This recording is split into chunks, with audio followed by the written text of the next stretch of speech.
Assalamualaikum warahmatullahi wabarakatuh.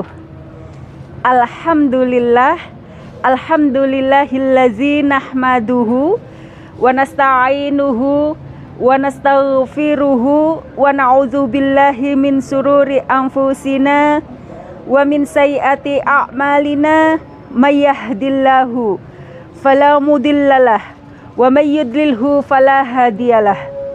Asyhadu an la ilaha illallah wa asyhadu anna Muhammadan abduhu wa rasuluh.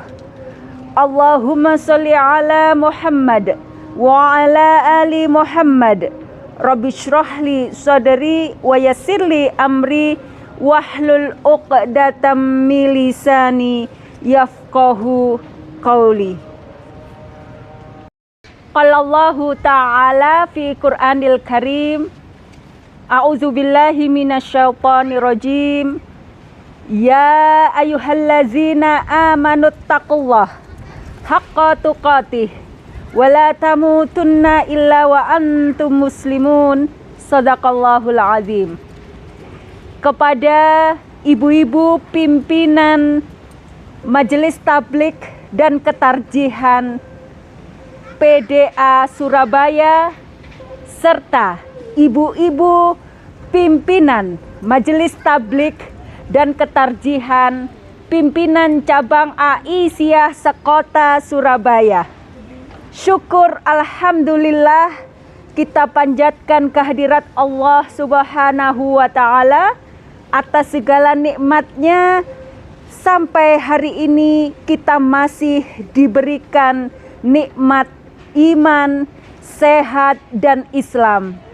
Semoga ibu-ibu Majelis Tabligh dan Ketarjihan semuanya dan kaum muslimin muslimat seluruhnya senantiasa mendapatkan rahmat, ridho, serta berkah dari Allah Subhanahu wa ta'ala. Salawat serta salam tetap tercurahkan kepada junjungan kita Rasulullah Muhammad sallallahu alaihi wasallam beserta keluarganya, sahabatnya, serta pengikutnya yang setia sampai akhir zaman. Ibu-ibu kaum muslimin muslimat rahimakumullah. Pada kesempatan ini izinkan saya Eti Sunanti, Ketua Majelis Tabligh dan Ketarjihan Pimpinan Daerah Aisyah Kota Surabaya, ingin menyampaikan sesuatu yang sangat prinsip bagi kita warga Aisyah di Persyarikatan Muhammadiyah yang kita cintai ini. Ibu-ibu rahimakumullah, jika kita sering mendengarkan adanya manhaj di masyarakat kita, ada beberapa manhaj, misalnya manhaj salafi, manhaj ahlus sunnah wal jamaah. Maka kita warga Muhammadiyah bermanhaj apa?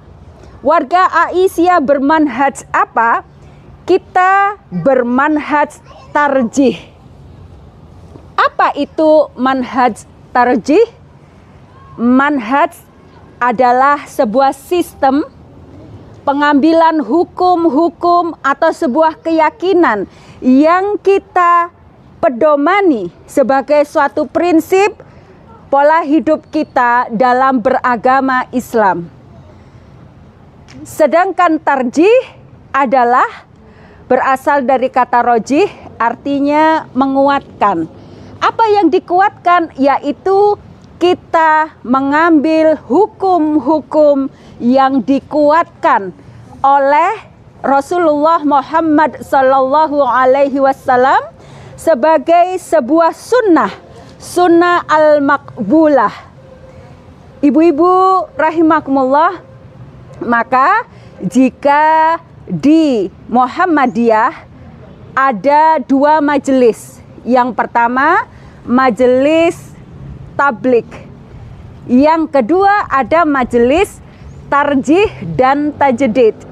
Sedangkan di Aisyah ada majelisnya satu saja, tapi mulai periode 2022 hingga 2027 digabung menjadi satu, yaitu Majelis Tabligh dan Ketarjihan.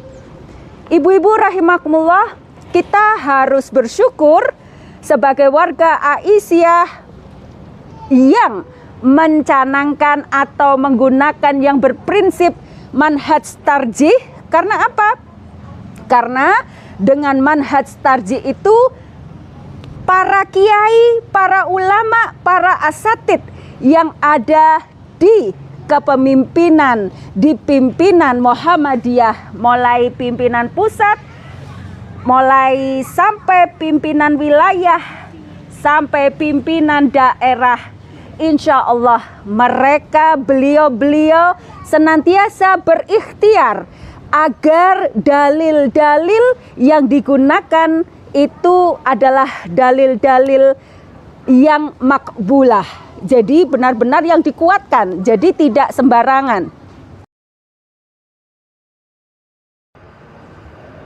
Kepada ibu-ibu Aisyah sekota Surabaya yang dimuliakan Allah, maka insya Allah warga Aisyah, beraisyah itu akan mencerdaskan kita semua. Karena apa? Karena dalam manhaj tarjih memiliki 3 pendekatan. Yang pertama adalah pendekatan bayani, yang kedua adalah pendekatan burhani, yang ketiga adalah pendekatan irfani. Ibu-ibu kaum muslimin dan muslimat rahimakumullah, maka 3 pendekatan ini insya Allah akan mencerdaskan kita. Mengapa?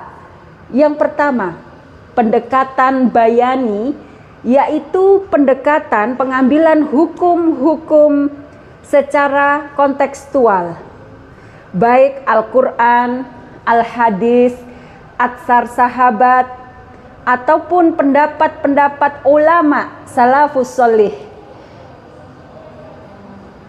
Ketika kita membaca Al-Quran secara kontekstual ataupun dengan penjelasan-penjelasan tafsir Al-Quran, ataupun ketika kita membaca hadis-hadis, maka ada penjelasan-penjelasan para ulama, itu adalah bagian dari pendekatan secara bayani atau kontekstual. Tetapi tidak cukup itu saja, karena ketika kita mengambil hukum secara bayani saja, maka bisa terjadi hal-hal, kalau orang Jawa mengatakan saklek. Saklek artinya tidak bijaksana, sehingga kita tidak memahami dari berbagai macam aspek. Maka kita dibutuhkan pendekatan secara burhani. Apa itu burhani? Yaitu pendekatan secara ilmiah, secara akal, secara logis, secara sains. Contoh misalnya dalam surat Al-Waqiah, A'udzubillahi minasyaitonirrajim. Ma ashabul yamin fi sidrin mahdud. Siapakah golongan kanan itu? Yaitu golongan yang dikelilingi pohon asider atau pohon bidara yang berduri. Bagaimana kita memahami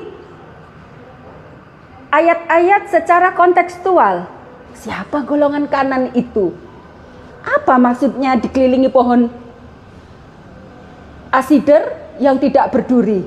Apakah pohon asider itu kita potong durinya kemudian untuk mengelilingi kita? Tentu harus ada penjelasan-penjelasan secara sains.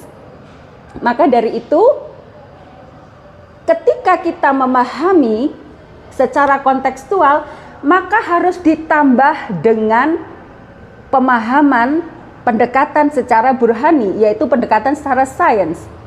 Ternyata perkembangan zaman,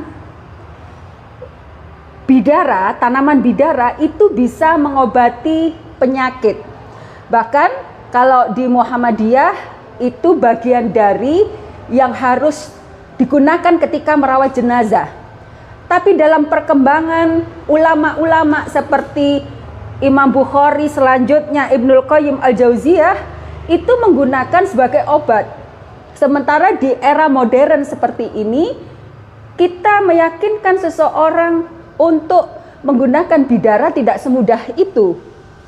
Bagi kalangan intelektual, misal suatu hari saya kedatangan tamu, sepasang suami istri, istrinya orang Indonesia, suaminya orang Amerika, orang Baltimore, California, beliau seorang saintis.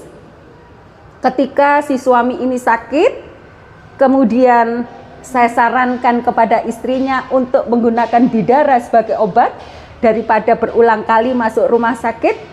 Kata istrinya berkata, "Maaf Ustazah, suami saya tidak akan terima kalau tidak ada jurnalnya tentang bidara." Kemudian saya sampaikan kepada beliau dengan bahasa Inggris untuk menggunakan bidara sebagai pengobatan. Dia tidak bisa menerima mentah-mentah meskipun itu ada ayatnya di surat Al-Waqiah. Kemudian beliau mencari jurnal tentang pohon bidara dan manfaatnya. Kemudian beliau temukan di jurnal-jurnal internasional manfaat bidara, sehingga dia mulai open minded untuk menggunakan bidara. Oleh karenanya Muhammadiyah mengapa bisa survive sampai 1 abad lebih, kemudian memiliki universitas-universitas yang insya Allah berkompeten dan bersaing baik secara nasional dan internasional, karena Muhammadiyah menggunakan pendekatan burhani. Kemudian yang ketiga adalah pendekatan irfani. Pendekatan irfani adalah pendekatan secara intuisi, secara bijaksana, secara empati. Ada hal-hal baik bayani ataupun burhani secara kontekstual ataupun secara sains itu tidak ada. Tapi pada saat kondisi tertentu kita bisa menggunakan pendekatan irfani. Contoh, ketika seorang imam salam, kemudian beliau tidak tahu ketika di belakangnya ada makmum yang masbuk sehingga berdiri. Apakah ketika berbalik kemudian makmumnya sujud di hadapan imam? Ini tidak ada dalilnya. Maka sang imam bisa menggunakan pendekatan irfani dengan berbalik kembali di hadapan kiblat, sehingga apa? Etika empati imam kepada makmum itu menjadi sebuah kepantasan dan keniscayaan. Demikianlah Muhammadiyah ataupun Aisyah dan segenap ortomnya wajib menggunakan manhaj tarjih sebagai pemahaman dan ideologi. Kepada semua warga Aisyah serta kaum muslimin muslimat rahimakumullah, semoga apa yang saya sampaikan bermanfaat. Nasrun minallah wa fathun qarib wa basyiril mu'minin. Assalamualaikum warahmatullahi wabarakatuh.